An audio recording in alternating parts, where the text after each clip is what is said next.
He is risen. He is truly risen. Whoever drinks of the water that I will give them shall never, no, never be thirsty any more. The water that I will give them shall become in them a spring of water, bubbling up continually within them into eternal life. Today we find ourselves alongside Shelving Rock Falls. This water is flowing down from Sleeping Beauty Mountain into a pond above the falls that we will see presently, and on down into Shelving Rock Bay. We are in Adirondack State Park in New York State, and Shelving Rock Bay is part of Lake George. My father's family claims these parts as our own. 200 years ago, the family settled in Glens Falls, 15 miles south of here. Lake George was the family's vacation place for my childhood years, and for my adult years for as long as my parents could camp on the islands that we will see presently.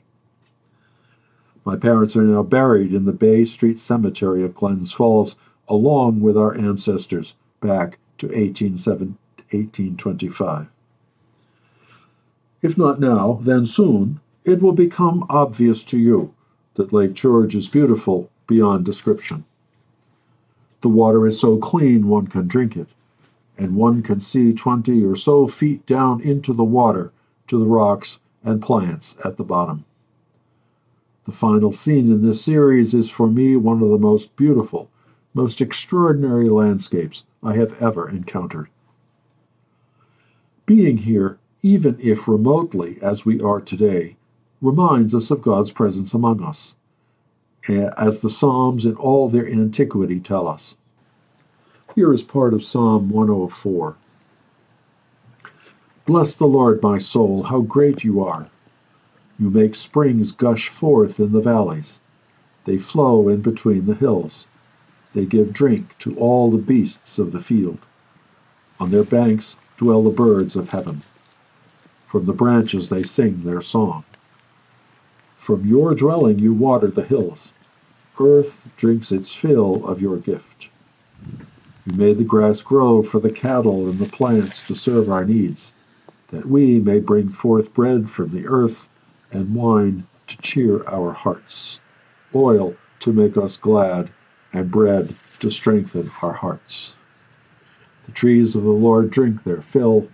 There the birds build their nests. Today is Friday in the octave of Easter.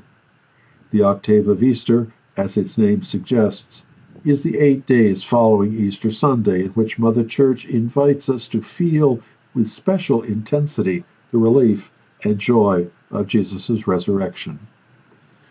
We will, of course, have the remaining 40-plus days of the Easter season, ending with the solemnities of the Ascension and Pentecost. But this is a special week. Last week on this day, we were with the late Archbishop Romero as he faced his execution by assassination. Today, we realize that God's love and light and life are stronger than hatred and death. But this realization, coming as it does as relief, carries with it the exhaustion and frustration of such great evil in the world, and the inevitable question, does human life really need to be this hard?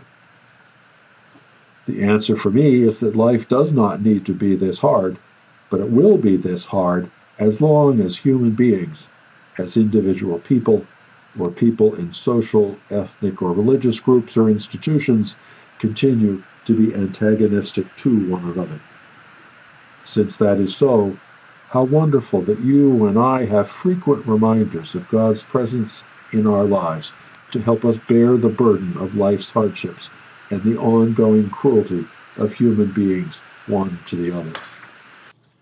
Today we visit Lake George, but you will have friends of you, visits to your favorite outdoor places, or visits to family and friends, to special places, and especially visits to churches, any place that gives us a sense of deeper peace. Without such visits, human life becomes grim indeed. How blessed are many of us to live in the greater Washington area, where such connection with beauty and friendship are possible.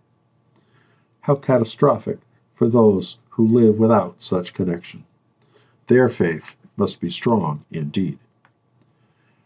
Jesus' invitation to you and me today is to acknowledge what and who makes life so hard, then to maintain our focus on that which brings us joy and peace.